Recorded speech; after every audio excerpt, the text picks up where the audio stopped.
Ideal eyes news में आप सभी दर्शकों का हार्दिक स्वागत है। मैं हूं आपकी एंकर ज्योत्सना कुमारी गुड़िया। हम पहुंचाते हैं आप तक सबसे पहले पक्की और सच्ची खबर। हमारे चैनल को लाइक, सब्सक्राइब, शेयर और कमेंट जरूर करें। सरकार से, आमदनी से और सरकार से दोनों से ले रहे हैं तो कम कैसे ले रहे हैं? नमस्कार, प्रणाम, सलाम, सत श्री अकाल। मैं हूं शशिकांत और आप देख रहे हैं आइडियलाइज न्यूज। आइडियलाइज न्यूज के विशेष कार्यक्रम मेरा गांव मेरा अस्तित्व। आज मैं आ गया हूं नारंगी बागान में। ये देख रहे हैं, ये सब जो है ये नारंगी का बागान है। अब आप सोच रहे होंगे कि नारंगी का बागान यानी मैं महाराष्ट्र आ गया हूं या मध्य प्रदेश आ गया हूं या दूसरे उत्तराखंड आ गया हूं। महाराष्ट्र, उत्तराखंड, मध्य प्रदेश ये सब नारंगी का उत्पादक राज्य कहलाता है हमारे भारत देश में। लेकिन जी नहीं, मैं आपको आश्वस्त कर दूं कि मैं एक दूसरे राज्य में नहीं बल्कि बिहार राज्य में खड़ा हूं और बिहार राज्य के पूर्णिया जिला में, जो कि अभी पूर्णिया जिला कहलाता है और इसका पौराणिक नाम पूर्णिया था। तो पूर्णिया जिला में मैं खड़ा हूं। तो अब आपको मैं ये दिखला रहा हूं कि पूर्णिया जिला कितना डेवलप्ड हो गया है। कुछ दिन पहले मैंने आपको ये भी दिखाया था कि कटिहार जिले में सेब का खेती। तो अब मैं पूर्णिया जिला में दिखा रहा हूं नारंगी की खेती। और बड़ी विशेष बात यह है कि ये जिन्होंने नारंगी लगाया है, ये नारंगी ही लगाने के शौकीन नहीं है बल्कि एक नए नए फसल को लगाना इनको बहुत ही अच्छा लगता है। मैं आपको इस वीडियो में दिखाऊंगा कि ये नारंगी के अलावा चेरी टोमेटो, जो कि देखने में एकदम हूबहू चेरी लगता है, वो भी लगाने के ये शौकीन है। हालांकि बिहार में बहुत ज़्यादा पाया जाता है केला। केला भी लगाने के शौकीन है, लेकिन आम केला नहीं भाई साहब, विभिन्न केला जो लाल केला है। तो केला का भी ग्राफ्टिंग मैं दिखाऊंगा कि ये इन्होंने जो किया है, इस वीडियो में मैं दिखाऊंगा।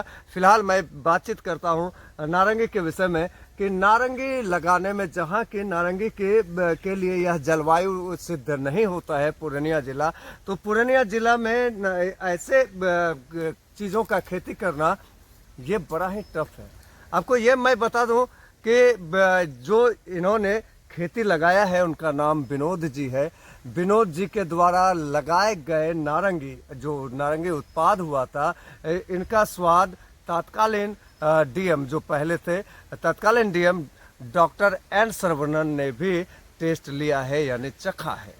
तो अब इनको कितना जद्दोजहद करना पड़ा होगा इस नारंगी के प्लांट को लेकर के। हालांकि ये बता रहे थे, अभी जब मैं आ रहा था तो ये बता रहे थे कि सर आप पहले आते, जो जिस समय में फल होता है उस समय में आते तो बड़ा ही मनमोहक लगता, आपको फल भी देखने को मिलता है। हालांकि इस वीडियो में मैं फाइल फोटो भी दिखाऊंगा कि जो फला है, जो इन्होंने फल को जो ये कर रहे हैं ये विनोद जी कर रहे हैं, फल को ऐसे टच कर रहे हैं, वो भी मैं फाइल फोटो में दिखाऊंगा।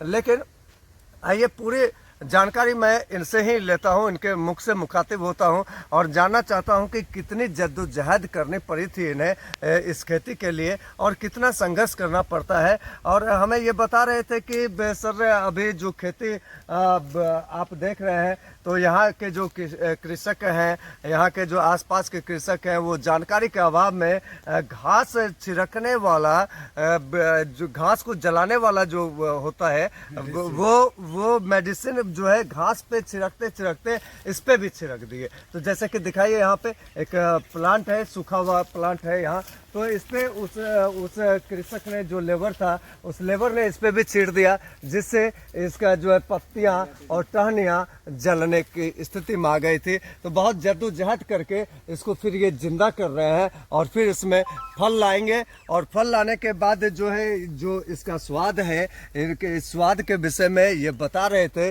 कि स्वाद के विषय में जो है बड़ा लाजवाब स्वाद इसका होता है।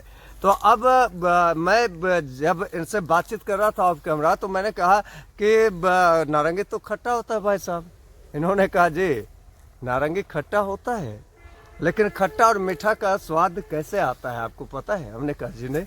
तो इन्होंने कहा कि जब पूर्वा बहता है हाँ, तो खट्टा हो जाता है, थोड़ा सा डिफरेंस है। थोड़ा डिफरेंट होता है। और जब पछुआ बहता है तो पकने थोड़ा के टाइम। पकने का टाइम में जब पूर्वा बहता है तो खट्टा आ जाता है, खट्टापन आ जाता है। जब पछुआ बहता है तो मीठापन आ जाता है। तो आइए मुखातिब होते हैं इनसे। तो विनोद जी, आपका बहुत बहुत स्वागत है। अब बताया जाए कि कितनी जद्दोजहद किया था आपने ऐसे जलवायु में लाने के लिए। पहले शुरुआत में तो बहुत कठिनाई हुआ, समझ में नहीं आता था कैसे करें, क्या करें, नहीं करें। जैसे कि एक फल जब स्टार्ट हुआ, एक पौधा पर जब प्लांट बना है, तो उसका जो पहले तो लोग सब क्या बोलता था, घर का ही परिवार बोलता था क्या बना रहे हो, कैसे बना रहे हो, ये सब करने से कुछ फायदा नहीं होगा। लेकिन फिर भी सबका बात काटते हुए हमने इस पर काम किया। और जब फल आया, उसका टेस्ट देखे तो मार्केट से बेहतर लगा हमको। तो मन में यह आया कि नहीं, जब एक प्लांट बनाया, इतना मेहनत किए, तो इसका टेस्ट बढ़िया आया, तो इसको बृहद पैमाने पर किया जाए। तो हमने यहाँ पर, यह 5 कट्ठे का प्लॉट है, यहाँ पर हमने स्टार्टिंग किया। इसके बाद फिर बगल में एक टुकड़ा उसमें लगाए थे 15 कट्ठा में, वहाँ तो मेरा नुकसान कर दिया, बहुत ज़्यादा नुकसान हो गया जिसका कि वर्णन नहीं। क्या नुकसान हो गया? प्लांट उखाड़ के ले भाग जाता था। अच्छा, प्लांट उखाड़ करके भाग जाता था। क्योंकि मनमोहक प्लांट था, ये नया प्लांट लगता होगा उसको, तो उखाड़ करके जो है लेके चला गया। तो मन में आया, फिर भी मन में आया कि इस सबको छोड़ देते हैं, कोई फायदा नहीं। फिर मन में आया कि नहीं, जब इतना काम किए हैं तो इस पर जितना भी लोग उखाड़ के ले जाए, लेकिन हम प्लांट लगाते जाएंगे। और एक समय आया जो कि सफलता मिली, और आज 3 साल से इससे हम फल ले रहे हैं। बहुत स्वादिष्ट है, मार्केट से बेहतर है। तो इससे आपको अब तक कितना इनकम हो गया? सालाना 40 से 50 हजार इस 5 कट्ठे में हम ले लेते हैं।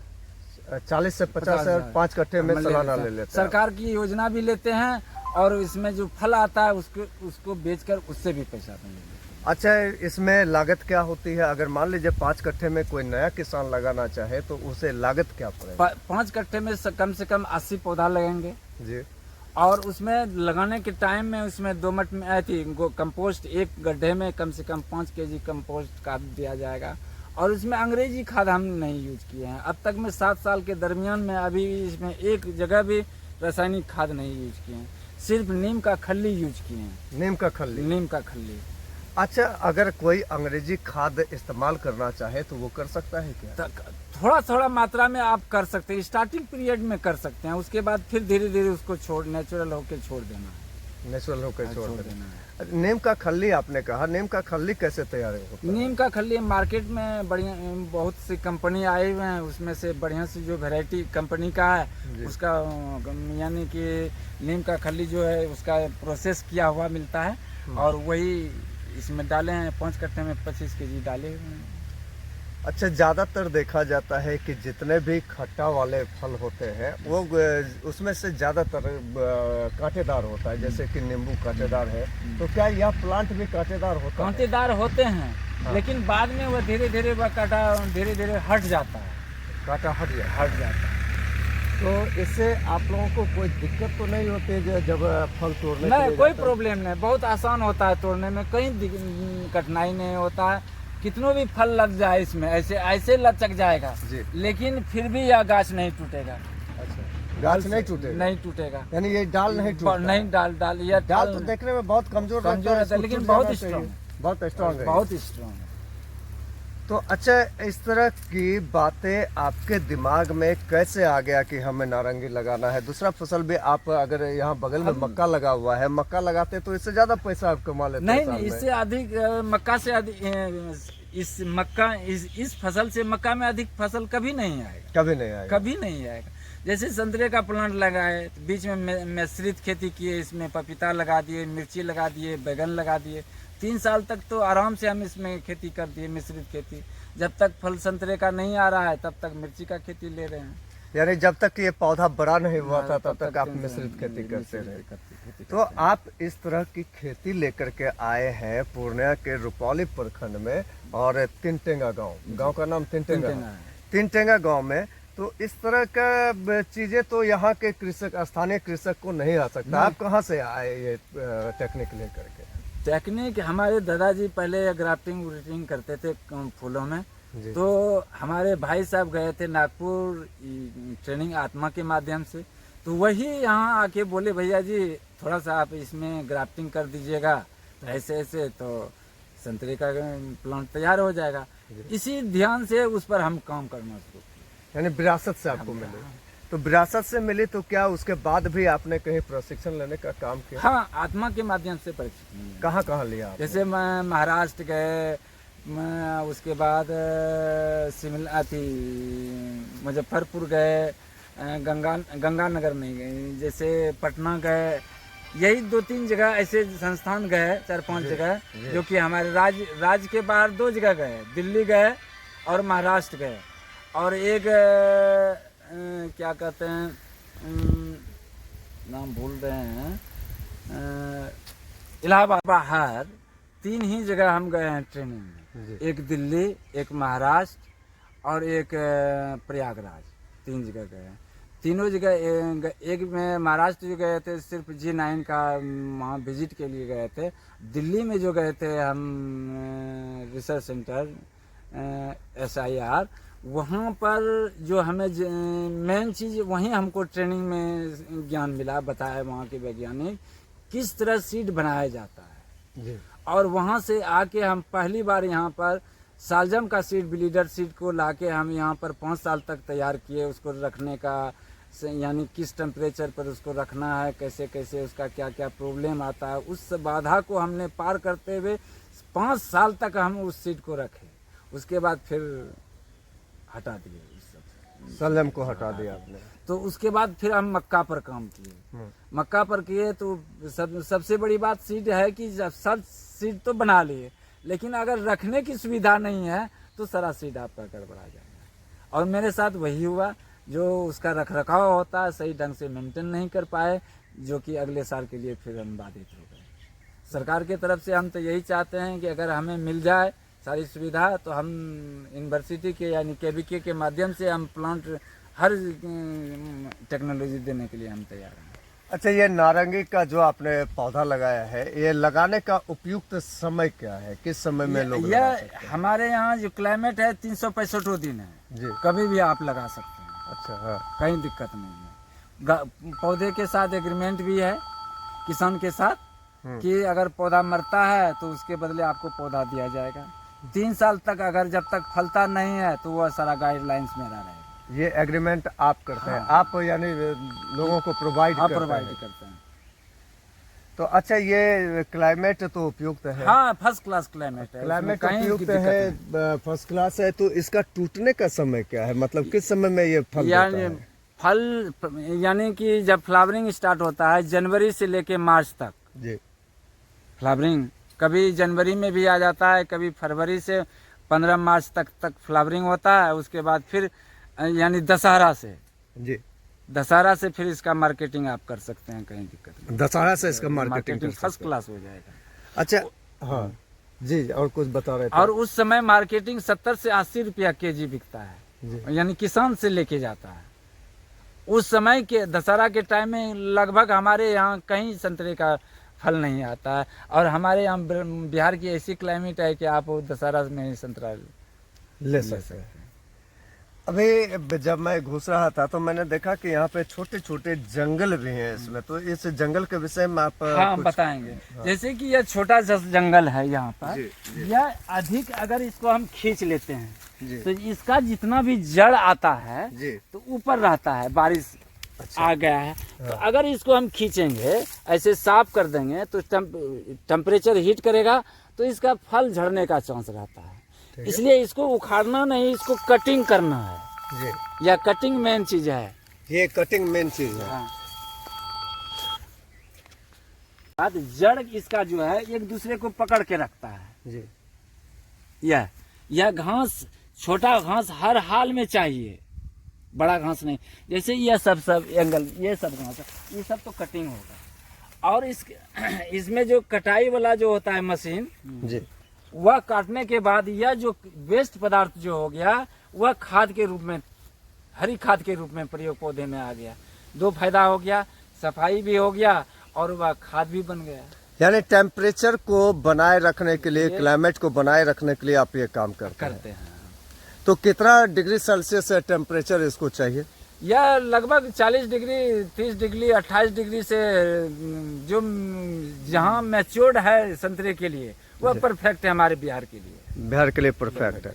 तो कभी कभी तो हमारे बिहार में 42-45 डिग्री फिर भी सेल्सियस तक कुछ चला नहीं गया। होगा। इस यहाँ के क्लाइमेट के अनुसार इस पौधे में हम प्लांट तैयार किए हैं, जी, इसलिए इसमें कोई असर नहीं होगा। कोई असर नहीं होगा। कोई असर नहीं, तो यानी ये हर एक क्लाइमेट के लिए ये सक्षम है पौधा। सिर्फ लाल मिट्टी छोड़ के। जी, में यह ताइवानी अमरूद है। इसमें लगातार कंटिन्यू 1 साल प्लांट लगने के बाद हाँ। 1 साल के बाद फल आना शुरू हो गया।